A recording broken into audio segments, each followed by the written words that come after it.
नमस्कार, मैं अनुज कुमार। आप देख रहे हैं जनपथ लाइव। और जिस तरीके से कल एक बड़ी दुखद घटना निकलकर सामने आई, जहां तमिलनाडु के अंदर बहुजन समाज पार्टी के प्रदेश अध्यक्ष के आर्मस्ट्रांग की चेन्नई के अंदर उनके घर के बाहर चाकू से गोद कर हत्या कर दी जाती है। पूरे चेन्नई के अंदर बहुजन समाज पार्टी के आवाज बुलंद करने वाले के आर्मस्ट्रांग लगातार बहुजन समाज पार्टी और बहुजन समाज और बहुजन महापुरुषों के उस विचारधारा को निरंतर आगे ले जाने वाले के आर्मस्ट्रांग की उनके घर के बाहर 3 मोटरसाइकिल से अलग लोग आते हैं और चाकू से गोद कर उनकी हत्या कर देते हैं, जिसके बाद तमिलनाडु उबल उठता है। पूरे तमिलनाडु के अंदर बहुजन समाज और बहुजन समाज पार्टी के तमाम लोग सड़कों पर नजर आते हैं, जिसके बाद सरकार आनन फानन में 6-8 लोगों की गिरफ्तारी करती है। लेकिन कहा यह जा रहा है, लगातार ये खबरें निकल कर आ रही हैं कि वो भी सिर्फ दिखावे के हैं, असली अपराधी वो नहीं। तो इस वीडियो में मैं आपके सामने बहुजन समाज पार्टी के अलावा जितने भी राजनीतिक दल हैं और राजनेता हैं, बहुजन समाज के हों या बहुजन समाज के बाहर के लोग हों या जो दलित आरक्षण संविधान बचाने वाले लोग हैं, किस नेता ने इस पूरी घटना को लेकर क्या बयान दिया, वो बातचीत करेंगे। हालांकि बहुजन समाज पार्टी ने इस घटना को बड़ी संजीदगी से लिया है। बसपा सुप्रीमो चेन्नई जाती हैं, श्रद्धांजलि अर्पित करती हैं, एमके स्टालिन सरकार पर, प्रदेश सरकार पर करारा हमला बोलती हैं और बोलती हैं अगर प्रदेश सरकार इस पूरे मामले में ठोस कार्रवाई नहीं करती है तो साफ तौर पर जाहिर है कि प्रदेश सरकार की इसमें कहीं ना कहीं मिली भगत है। और अगर प्रदेश सरकार इस पूरे मामले में कोई भी एक्शन करने में नाकामयाब साबित होती हुई नजर आ रही है या उनके बस की बात ना हो, तो वो इस पूरे मामले को सीबीआई को सुपुर्द कर दे। तो सबसे पहले बसपा के नेताओं मायावती गई, आकाश आनंद गए, उन्होंने तमाम बयान दिए। बसपा के हर एक प्रदेश अध्यक्ष ने बयान दिया, बसपा के छोटे से छोटे नेता ने पूरे घटना को लेकर बयान दिया। लेकिन इस वीडियो में बात करूंगा बहुजन समाज की राजनीति करने वाले, बहुजन समाज की वोट लेने वाले, दलितों को संविधान के नाम पर और तमाम चीजों के नाम पर जो राजनीति करते हैं, उन्होंने एक दलित लीडर की हत्या के मामले पर क्या कहा है, उसकी बातचीत करेंगे। तो सबसे पहले अगर मैं इस वीडियो में बात करूंगा, जिस तरीके से महाराष्ट्र की एक पार्टी है जिसका नाम है बहुजन अघाड़ी, और बहुजन वंचित बहुजन बहुजन अघाड़ी के जो राष्ट्रीय अध्यक्ष हैं, जिनकी बात किया जाए प्रकाश अंबेडकर ने इस पूरी घटना को लेकर बड़ा बयान दिया है और उन्होंने दुख प्रकट करते हुए तमाम बातें कही है। प्रकाश अंबेडकर जी इस पूरी घटना को लेकर उन्होंने कहा कि इस पूरी घटना से वो बहुत ज्यादा शॉक्ड हैं और ये कहीं ना कहीं एक बड़ी ही फेल्योर है उस सरकार का। और इस तमिलनाडु में लगातार दलितों और आदिवासियों पर इस तरीके की घटनाएं होती रहती हैं। तो इसलिए कहीं ना कहीं उन्होंने इस पूरे मामले पर तमिलनाडु सरकार को घेरा है और उन्होंने इस पूरे मामले को लेकर बड़ी जो है कार्रवाई की मांग की है। साथ ही साथ परिवार को उन्होंने अपनी संवेदनाएं भी व्यक्त की है। इसी के साथ साथ प्रकाश अंबेडकर ने यह भी कहा है कि इस पूरे मामले के अंतर्गत फास्ट ट्रैक में ये मामला चलना चाहिए और लगातार इस पूरे मामले को लेकर जो है जल्द से जल्द कार्रवाई होनी चाहिए। साथ ही साथ जो है प्रकाश अंबेडकर जी ये भी कहते हैं कि तमिलनाडु जो प्रदेश अध्यक्ष के आर्मस्ट्रांग की जो हत्या हुई है, इसमें उन्होंने अपने जो वहां जानने वाले लोग हैं उनसे उन्होंने बातचीत की और उनका साफ तौर पर कहना है कि इस घटना में जिन लोगों की अरेस्टिंग की गई है वो असली गुनहगार नहीं है, असली गुनहगार अभी भी दूर है। कहीं ना कहीं घटना को डाइवर्ट करने के लिए और ये पूरी चीजें है ब्रांडिंग करने के लिए कहीं ना कहीं जो है जिन लोगों को गिरफ्तार किया गया वो मात्र एक दिखावा है और ये प्रकाश अंबेडकर जी कहते हुए नजर आ रहे हैं। तो कहीं ना कहीं प्रकाश अंबेडकर जी ने इस पूरे मामले को लेकर आवाज उठाई है। हालांकि प्रकाश अंबेडकर और बहुजन समाज पार्टी की विचारधारा में हमेशा से ही अंतर रहा है, लेकिन फिर भी बहुजन समाज के जो लोग हैं वो एकजुट होकर कहीं ना कहीं आवाज उठाते हुए इस पूरे मामले पर नजर आ रहे हैं। इसी के साथ साथ डॉक्टर आर एस प्रवीण जो पहले बहुजन समाज पार्टी में हुआ करते थे, जाने माने चर्चित चेहरे थे, उसके बाद वो है किसी कारणों की वजह से बहुजन समाज पार्टी को छोड़कर बीआरएस में शामिल हो जाते हैं और उन्होंने भी जो है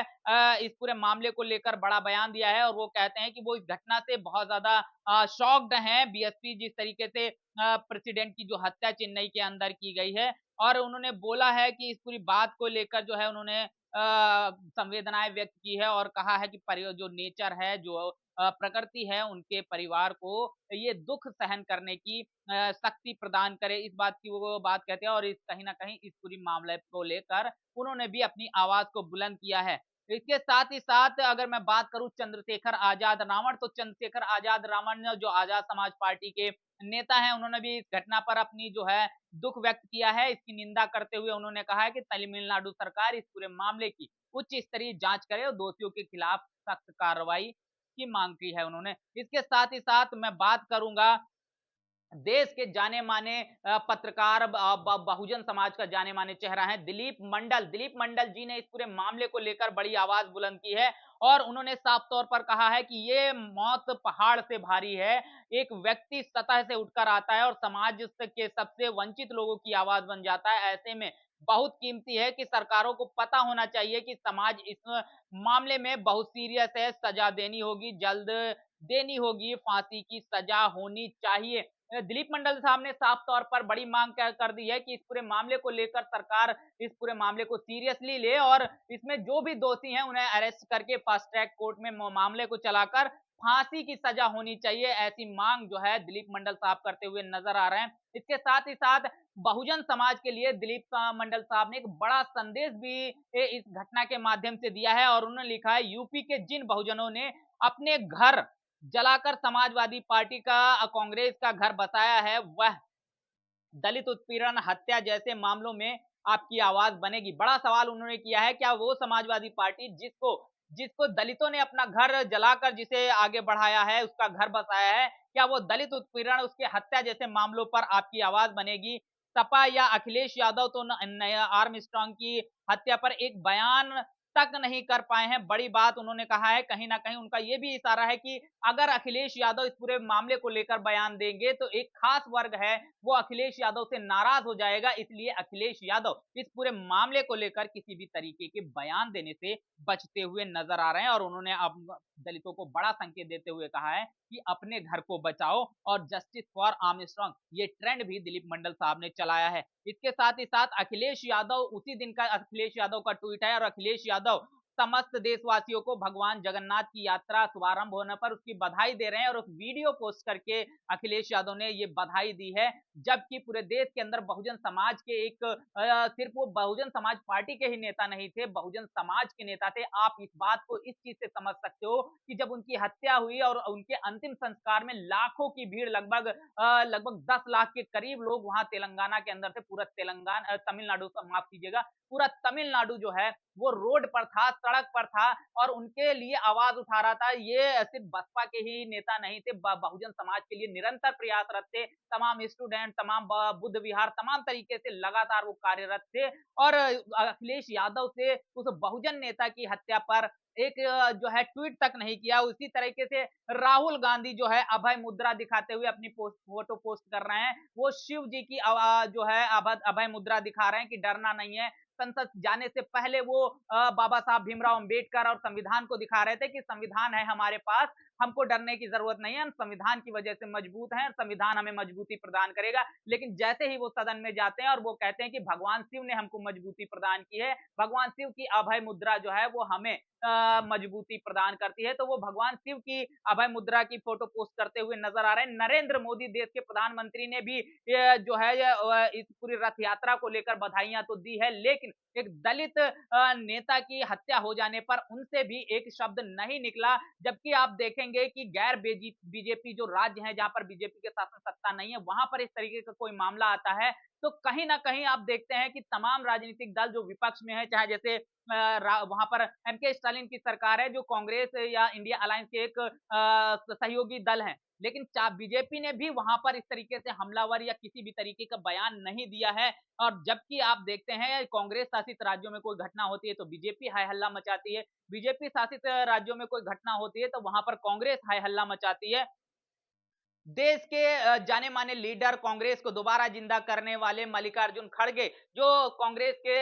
अध्यक्ष भी बताए जाते हैं, उन्होंने भी उस दिन कोई भी उस दलित लीडर की हत्या पर किसी भी तरीके का कोई बयान नहीं दिया और सभी देशवासियों को महाप्रभु जगन्नाथ रथ पावन यात्रा के शुभ अवसर पर शुभकामनाएं वो दे रहे हैं, श्रद्धा सुमन भी अर्पित कर रहे हैं, पुनित यात्रा की मंगल कामनाएं दे रहे हैं जो मल्लिकार्जुन खड़गे। तो आप इस बहुजन समाज के तमाम वो चिंतक, तमाम वो विचारक, तमाम वो सामाजिक कार्यकर्ता जो अपने आप को बहुजन और दलित समाज का असली चिंतक और बाबा साहब का असली अनुयायी बताते हैं, जिन्होंने पूरे चुनाव के दौरान पूरे दलित और बहुजन समाज को संविधान और आरक्षण के नाम पर समाजवादी पार्टी और कांग्रेस की तरफ कहीं ना कहीं मोड़ कर ले गए। वो चाहे प्रोफेसर लक्ष्मण यादव हों या नवीन कुमार हों, जो बड़े बड़े चैनल से अपनी वीडियो करके मायावती को कोसते हैं, एक दलित नेता की हत्या पर उनसे एक शब्द भी नहीं निकला। तो आप खुद समझ सकते हो कि जो आपका हितैषी बनने का, आपके समाज पर, आपके बहुजन विचारों पर चलने बनने का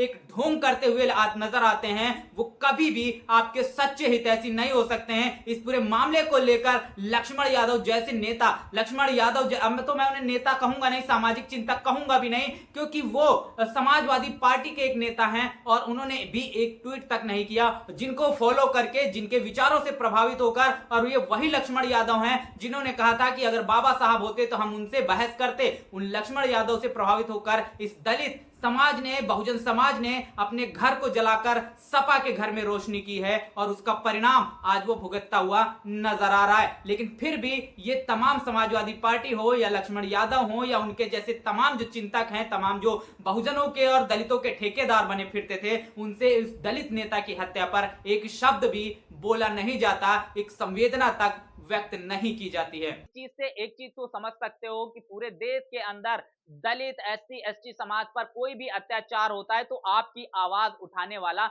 कोई नहीं है, चाहे वो भारतीय जनता पार्टी हो, चाहे वो कांग्रेस हो, चाहे वो समाजवादी पार्टी है, आपकी आवाज कोई नहीं उठाने वाला। आपकी आवाज अगर कोई उठाएगा तो वो बहुजन समाज का लीडर होगा, बहुजन समाज का नेता होगा और लगातार जो है बहुजन इस पूरी घटना को लेकर एकजुट हो रहे हैं। प्रकाश आंबेडकर, आर एस प्रवीण, चंद्रशेखर, मायावती, आकाश आनंद, तमाम नेताओं के बयान आए, तमाम जिस तरीके से बहुजन समाज पार्टी की राष्ट्रीय अध्यक्ष मायावती खुद वहां पहुंचती हैं, अमूमन वो कहीं किसी घटना पर जाती नहीं है, वो इस घटना पर जाती हैं, घटना को संज्ञान लेती हैं, एमके स्टालिन सरकार पर करारा हमला बोलती हैं और उन कहती हैं कि अगर आपके बस की बात नहीं है तो इस पूरे मामले को सीबीआई को सुपुर्द कर देना चाहिए। और उन्होंने साफ तौर पर एमके स्टालिन सरकार को यह हिदायत दी है कि बहुजन समाज पार्टी चुप बैठने वाली नहीं है। इस घटना को बहुजन समाज पार्टी ऐसे ही नहीं लेगी। बहुजन समाज पार्टी इस पूरे मामले को लेकर चुप बैठने वाली नहीं है। तो आप साफ तौर पर पूरी घटना को देख सकते हो। दिलीप मंडल की वही बात मैं दोहराऊंगा कि दिलीप मंडल साहब कह रहे हैं जिस तरीके से कि बहुजनों ने, दलितों ने अपने घर को जला के दूसरों के घर में रोशनी की है और उसी दलित समाज के एक बड़े लीडर की जब हत्या हो जाती है तो किसी से एक शब्द भी नहीं निकलता है। जबकि बहुजन समाज पार्टी की सबसे बड़ी नेता, बहुजन समाज की सबसे बड़ी नेता बसपा सुप्रीमो अखिलेश यादव का जब अभी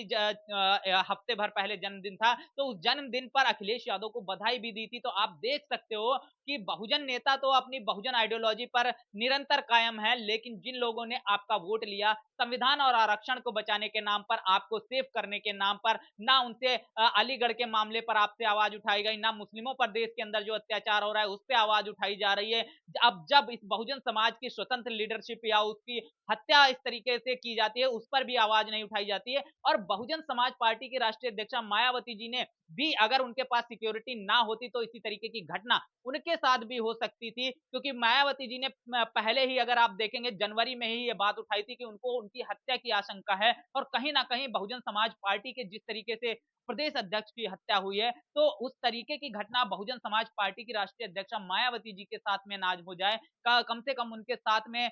जो है एक जेड प्लस जो सिक्योरिटी है, और यही जो आशंका है मायावती जी ने व्यक्त की थी। और इसी बात को लेकर लोग लगातार उनकी मजाक बनाते हैं कि वो बी टीम है, वो डर गई हैं। तो आप देख सकते हो कि बहुजन समाज पार्टी का एक प्रदेश अध्यक्ष जो एक लगातार बहुजन मिशन को, बहुजन विचारधारा को, महापुरुषों की उस विचारधारा को बढ़ा रहा था। सिर्फ बहुजन समाज पार्टी के इतर अगर देखा जाए, लगातार अपना उन्होंने पूरा जीवन कुर्बान कर दिया, अपने परिवार को साइड कर दिया क्योंकि उनकी 1 साल की बच्ची है और उस बहुजन मिशन और मूवमेंट के लिए खुद की ज़िंदगी को कुर्बान कर दिया। तो सोचिए इस देश के अंदर बहुजन समाज जो स्वतंत्र लीडरशिप तो करना चाहता है, वो उसको उसकी क्या हालत है कि किस तरीके से उसके खिलाफ जो है षड्यंत्र किए जाते हैं, उसे खत्म करने की कोशिश की जाती है। हाँ, अगर गुलामी करके आप किसी की चाहे वो कांग्रेस हो, चाहे वो भारतीय जनता पार्टी हो, चाहे समाजवादी पार्टी, इनके अधीन रहकर अगर आप काम करते हो, तो आपकी स्वीकारता होगी, आप लगातार काम करते रहिए। लेकिन आप अपनी स्वतंत्र लीडरशिप की माँग ना करिए, तो आप अच्छे हैं और अगर आप स्वतंत्र लीडरशिप की माँग करेंगे, तो कहीं न कहीं आपको रास्ते से हटाने का इसी तरीके के बड़े षड्यंत्र होंगे। बहरहाल इस पूरी बातचीत को लेकर अखिलेश यादव और राहुल गांधी के उस संविधान और आरक्षण बचाने के मामले को लेकर आपका क्या सोचना है? क्या दलितों ने सच में अपने घर को जलाकर दूसरों के घरों में रोशनी की है और उसका भुगतान 2000 जो चा 24 के जो चुनाव परिणाम रहे उसके बाद लगातार वो भुगतता आ रहा है, लगातार उसकी हत्याएँ हो रही हैं, मर्डर्स हो रहे हैं, रेप हो रहे हैं, लेकिन कोई भी उनकी सुध लेने वाला नहीं है। इस पूरी बातचीत को लेकर आपका क्या मानना है, क्या सोचना है? कमेंट में ज़रूर बताइएगा। बने रहिएगा जनपथ लाइव के साथ। तब तक के लिए जय भीम, जय भारत।